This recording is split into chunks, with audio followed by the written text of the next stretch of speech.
이제 교수님들에게만 이제 페널티가 가는 게 아니냐. 학생들은 좋은데 이제 교수님들한테만 이제 안 좋은 그런 정책이라서 이렇게 반대를 하는 것이 아니냐라는 이제 목소리가 나왔었는데 혹시 이거에 대해서는 어떻게 생각하시는지 학생의 전공 선택 폭이 넓어진다라는 점에 집중해서 말씀해 주셨으면 좋겠습니다. 예.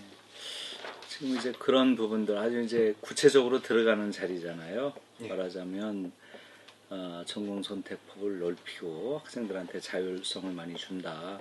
예. 그런 부분들에 대한 논의는 내 생각에는 향후 그게 6개월이 될지 1년이 될지 모르겠지만은 학생과 교수가 모여가지고 정말로 정밀한 논의가 필요한 자리들이에요.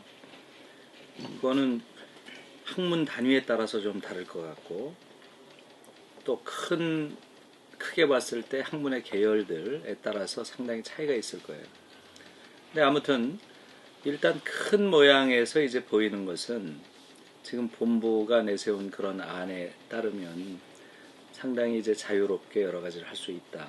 또 융복합도 할 수 있고 또 유망 전공을 새로 신설해서 학생들의 그때그때의 그 필요 또는 학생들의 욕구 이런 걸 좀 만족시킬 수 있다. 이렇게 이야기를 하는데 그것도 상당히 기업적인 발상이에요. 학문이라는 것은 그렇게 금방금방 역동적으로 어떤 시장의 수요에 적응할 수 있는 그런 영역이 아니에요. 이건 지금 1000년 동안 이루어져서 내려온 하나의 제도잖아요. 학과도 마찬가지예요. 지금 정치학과라 그랬잖아요. 여기가 정치학과지. 정치학과의 경우에는 이건 거의 뭐 2000년 이상 내려온 학문이잖아요. 그게 어느 날 갑자기 다른 학문으로 바뀔 수가 없거든요. 그러니까 이런 형태의 학문 체제를 갖추기까지 역사적으로 많은 경험들의 축적, 그 결과로서 이게 있는 것이지 어느 날 갑자기 생긴 게 아니거든요. 그래서 사실은 이제 그거는 굉장히 긴 이야기가 필요한 이야기예요. 이를테면 융합 전공이다 하면 여러분들이 들어와서 여러 가지 융합을 할 수 있다. 근데 사실은 그것은 조금만 생각을 해봐도 소도 웃을 일이지요. 여러분들 고등학교를 졸업하고 와서 사실은 여러분들 뭐 정치학을 한다고 했을 때 4년 동안 정치학을 공부한다. 예를 들면 그랬을 때 정치학에 대해서 어느 정도의 깊이 있는 전문적 지식을 갖는다고 생각해요. 어렵거든요. 사실은 학부 차원에서 하나의 학문 영역에 일정한 수준의 지식 체계를 자기가 갖춘다는 건 4년 동안 사실 쉽질 않아요. 그런데 지금 들어오자마자 고등학교 마친 아이들이 어떻게 한 영역의 전문성을 가지지 않고 다른 영역과 융합을 하냐고.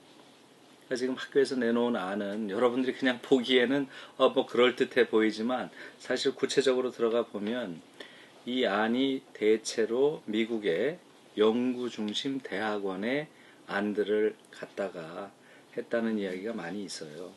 그러니까 연구 중심으로 이루어진 대학이 아니라 대학원의 경우는 당연히 자기가 가지고 있는 일정한 학문 영역의 전문성을 가지고 새로운 학문 영역과 융합함으로써 어떤 상당히 새로운 영역들을 개척해 나갈 수 있겠죠. 그것은 뭐 얼마든지 가능한데 고등학교를 갓 졸업한 학생들이 어떤 전문적인 영역에 대한 지식이 없는 그런 학생들에게 융복합을 한다 이런 것들은 학문 영역에서 일정한 경험을 가지고 있는 우리들 입장에서 보면은 야 학생들을 놓고 저런 식의 거짓말을 해도 되는가 사실은 속에 좀 분노가 있어요. 근데 학생들은 잘 모르잖아 그런 것들을. 또 하나 이제 유망 전공도 마찬가지예요. 유망 전공은 내가 얘기할 때 성균관대학교 휴대폰학과 예를 자주 드는데 휴대폰학과 알죠? 성대에서 휴대폰학과라는 걸 만들어가지고 히트했잖아요. 엄청나게 학생들도 많이 가고 거기 가면 취직 잘 된다 해서 그 학생들 지금 난 뭐 하는지 잘 모르겠어요. 그러니까 지금 휴대폰이라는 것도 하도 기술 발전이 빠르니까 금방 이제 그런 한 시기에 굉장히 유행했던 그런 뭐 여러 가지 제품들 이런 것들은 또 내가 보기에 그게 10년이 가겠어요. 아주 빠른 시기에 또 쇠퇴한단 말이에요. 그럴 경우에 그 학생들은 어떻게 되겠어요? 그러니까 사실은 그건 어떻게 보면 학문 체계의 문제이기도 하지만 내가 판단하기로는 인권의 문제이기도 하다는 생각이 들어요. 한 인간의 일생에 걸려 있는 문제인데 그것을 오로지 단기적인 시장 수요에 맞춰서 학과를 만들고 그걸 하면 단기적으로 취업이 잘 된다는 이유로 그런 걸 만드는 것은 사실은 삼성 내에서도 삼성대학, 직업대학이 내부적으로 회사 내에 있다고 들었어요. 맞죠? 고 선생님. 삼성 내에 그런 학교가 있죠. 거기서는 할 수 있어요. 당연히. 그러나 종합대학교에서 그런 학과를 만들어서 한다는 것은 그것은 반교육적일 뿐만 아니라 내가 보기엔 대단히 비윤리적인 거예요. 한 인간의 존엄성이라는 측면에서 봤을 때.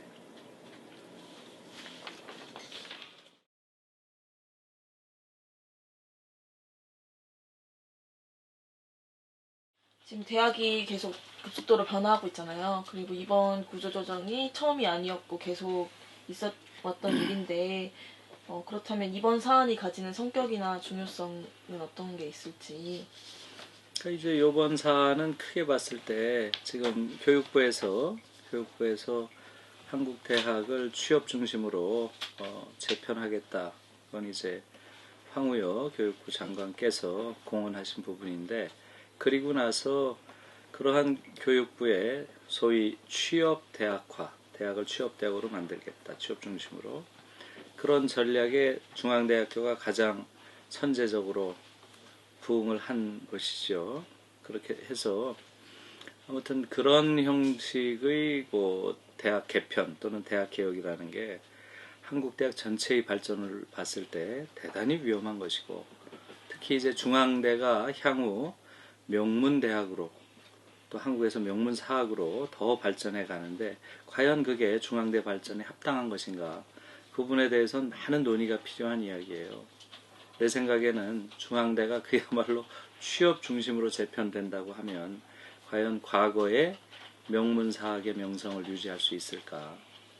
오히려 중앙대가 더 좋은 학교가 되려면 학문적인 역량, 특히 그걸 통해서 여러 학생들이 아주 높은 수준의 지적 역량을 교육받을 수 있는 그런 기구로 가는 것이 중앙대가 명문사학으로 발전하는 길이라고 당연히 생각을 해요. 그래서 그런 부분들 놓고도 중앙대가 향후 어디로 갈 것인가 여기에 대해서 정말로 아주 치열한 논쟁이 필요하다. 거기에 학생도 참여해야 한다. 이렇게 생각해요.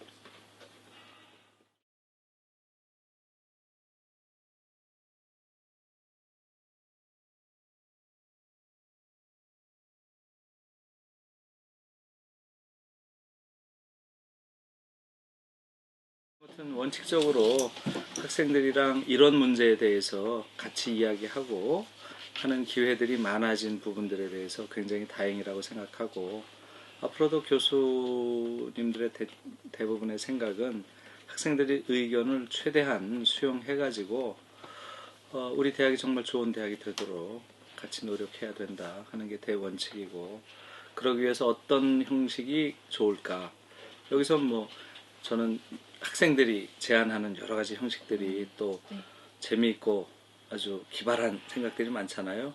그런 형식들은 구애받지 않고 학생들이 만들어 놓은 형식들과 좀 같이 하면 좋겠다 이런 생각이에요. 한마디 부탁드립니다. 예, 우리 대학생들은 대학에서 가장 중요한 구성원이에요. 대학생이 없으면 대학이 없죠. 교수만 있으면 대학이 아니라 연구소예요. 그러니까 학생 없는 대학은 없거든요. 그러니까 어떻게 보면 교수보다도 더 중요한 대학의 구성원일 수도 있어요. 그러니까 이제 학생이 대학의 주체이자 주인이라는 그런 자각을 할 필요가 있다. 학생은 소비자가 아니에요. 학생은 대학에 와서 지식 상품을 구매하는 소비자가 아니에요. 학생은 대학의 주인이에요. 그러니까 이런 주인의식을 자각하는 계기가 이번 일로 됐으면 좋겠고 사실 이제 저는 독일 쪽 대학을 보면서 너무 부러운 게 그 부분이에요. 독일에서는 학생들이 학내의 모든 중요한 의사결정을 하는데 3분의 1의 결정권을 가지고 있어요. 우리의 경우는 학생들이 거의 이런저런 학내 중요한 결정에 있어서 거의 그 결정권을 가지지 못하거든요. 그래서 이번 기회에 학생들의 의견을 어떻게 하면 대학 운영, 또 향후 대학 발전 이런 계획을 짜는데 적극적으로 수렴할 수 있을지 이 부분에 대한 제도적 정비 이런 것도 상당히 필요하다. 그리고 학생들 편에서는 교수에 대해서 주눅들지 말고 또 대학 본부에 대해서도 주눅들지 말고 자기가 할 말을 당당하게 하는 이런 연습을 좀 할 필요가 있어요. 또 여러 가지 부조리한 대학은 원래 자유의 왕국이라고 했거든요. 자유롭지 않은 사람은 진리를 추구할 수가 없어요. 자유는 진리의 조건이거든요. 그런데 실제로 너무나 많은 통제가 존재하는 공간이 되어버렸어요. 그것을 넘어서기 위한 학생들의 노력도 필요하고 그런 맥락에서 최근에 고려대학교에서 염재호 총장이 최근에 부임하면서 여러 가지 대학에서 하는 개혁들 그것들은 학생들이 충분히 검토해 볼 가치가 있는 방향이라고 생각이 들어요. 그분이 한 말이 나는 더 이상 대학을 학생들을 학점의 노예로 키우지 않겠다. 그러면서 상대평가의 문제를 제기하고 상대평가 없는 대학 그 다음에 출석 체크 없는 대학 시험 감독 없는 대학 이렇게 해서 어떻게 보면 좀 급진적으로 보이기도 하잖아요. 그러나 크게 봤을 때 대학이 자유의 왕국이어야 되고 그 안에서 자유인이 자라야 된다는 맥락에서 보면 저는 그런 방식이 굉장히 시사하는 바가 크다. 그래서 우리 학생들이 그런 자유의 왕국을 만들어가는 자유인으로서 이제 자기 권리를 찾고자 하고 또 자기 발언을 시작하는 그런 계기가 됐으면 좋겠다. 이렇게 생각합니다.